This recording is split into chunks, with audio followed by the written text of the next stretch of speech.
Welcome back to another Redefine Short Take. Phil here. Today we're going to talk about Blueprint for Revolution. There are few books that capture the entire scope of the definition of leadership, the three functions, their connections, and the way the whole thing works to make us effective at creating excellence in others. This book is one of those rare contributions to the leadership genre that accomplishes that feat. And because of that, I highly recommend it. I'll skip to the ending. It is going on the list, under Vision. This is an instruction manual by an individual who was involved in the Serbian Revolution. And it's part autobiography, part social change manifesto, and part instruction manual for anyone who wants to create change in the world.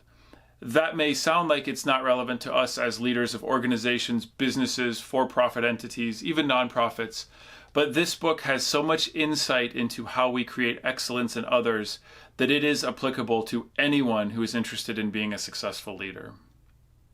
Every page has a number of nuggets of wisdom, insight, and information, but there are a few points that I want to draw out in particular. First, most of the book is about vision, and the author talks about vision with great insight. He calls out the possibility of everyone to be a leader. In his words, he calls leaders hobbits from Lord of the Rings. That small people, minor players, can create great change if they understand how to talk about and then turn into reality the story of vision. He talks about vision in a way that's truly insightful. One of the moments that is truly marvelous is when he focuses on what the change and the worth, the first two factors of vision, what they contain. He says, in his own words, and here's the tricky part, every time we run this exercise in which we ask people to imagine what's important to their fellow countrymen, no one ever speaks of things like civil rights or freedom of religion or the right to assemble. Those are big things. Instead, people in the Maldives, in Syria, and Serbia talk about the little things. They want respect and dignity, they want their families to be safe, and they want honest pay for honest work.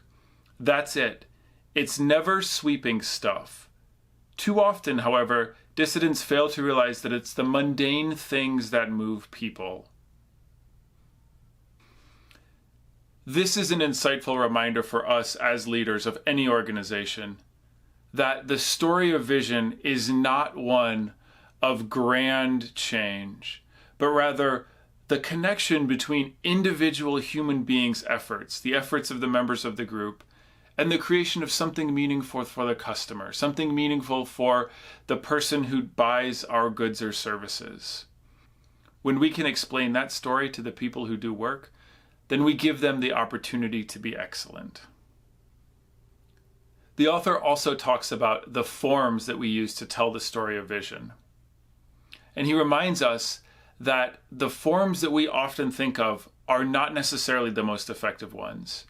Specifically, in his line of work, he calls out violence.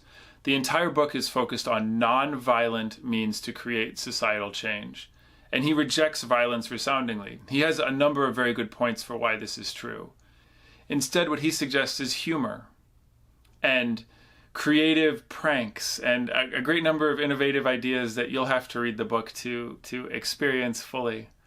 But the point for us as leaders of organizations is that the forms we often default to, the lecture, the serious conversation, these are not necessarily the forms that are most effective. Our role, if we want to be effective at telling the story of vision, is to find ways to tell that story that make sense to the people who have to hear it, to our own employees. And those ways are effective not because they're dramatic or serious, but because they meet something that those people need. Humor for a social change, as the author says, rice pudding parties or setting up parades of kids' toys, of Lego figures. These aren't the ways that we normally think of social change, but they worked. We as leaders need to find the same forms, the same creative, innovative, humorous, entertaining, serious perhaps, but in non-traditional ways, forms to tell the story of vision for our organization. Those are the approaches that will have an impact. If what we are doing now doesn't work, we need to find something different to do. Finally, there was one really eye-opening moment for me, and that is in chapter 11, It's Unity Stupid, where the author talks about how social movements tend to gain traction briefly and then fragment as individual groups within the movement try to push their own specific agendas or policies that they favor. This is a reminder that the function of vision takes place in individuals all the time. It occurs without the guidance of leadership. It occurs when we aren't looking.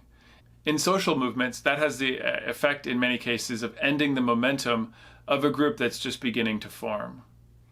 For us in organizations, we have to remember that the individual members of the group are constantly understanding why their work has meaning and why they should do it with excellence. And we need to find ways to bring those groups together. Great leaders provide the overarching story into which differing factions can come together into a single force. In our case, an organization. As with all structured learning, Blueprint for Revolution does offer a challenge, and that is that we have to be conscious in turning it into our own leadership practice. I know I found myself reading a nugget of wisdom and then eagerly turning the page to the next one to see what else I might learn, instead of taking that nugget and turning it into something useful in a learning cycle. I took the approach in this case of making a list of the things that I learned so that once I was done with the book, I could come back and assess them, evaluate them for where they fit in my leadership practice, and then turn them into specific behavioral change. And I suggest that list for anyone who reads this book. There are so many interesting and insightful things here that it's quite likely you will have a substantial list to return to. Blueprint for Revolution talks about all three functions of leadership, though it primarily focuses on vision. It does so in a way that's comprehensive, that's highly useful, and that's also very entertaining.